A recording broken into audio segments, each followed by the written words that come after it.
3. Sant Jordi, s'acosta Sant Jordi confinat, el 2020, però seguim presentant llibres. Mira, soc Maria Àngels Cellers, associada, i us vull recomanar que llegiu aquest llibre que vaig presentar el novembre-desembre del 2019 a la llibreria Libri. És un llibre, l'Andreu, una infància maltractada, escrit en primera persona, en el que el protagonista relata les experiències traumàtiques que va viure ell i la seva mare en mans d'un pare maltractador que tenia problemes amb l'alcohol.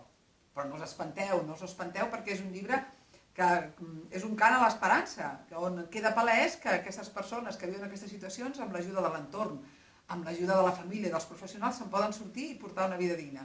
Això és el que reflexa. És un llibre que té unes il·lustracions magnífiques, com veureu, i quan veieu el llibre i quan obriu, potser us cridarà l'atenció el format en què està escrit. Està escrit amb lectura fàcil.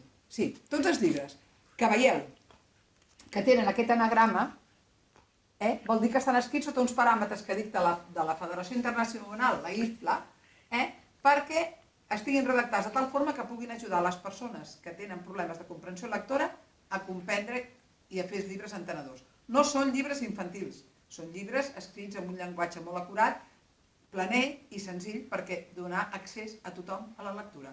Persones amb dislèxia, persones amb analfabets funcionals, persones que estan aprenent la nova llengua, persones que tenen discapacitat psíquica, persones amb discapacitat auditiva, persones que són molt poc lectores. Són llibres que amb ells gaudiran llegint. Està editat a l'editorial La Mar de Fàcil, a la col·lecció actual. Us desitjo que gaudiu força aquest Sant Jordi confinat amb totes les mesures de seguretat. A gaudir llegint!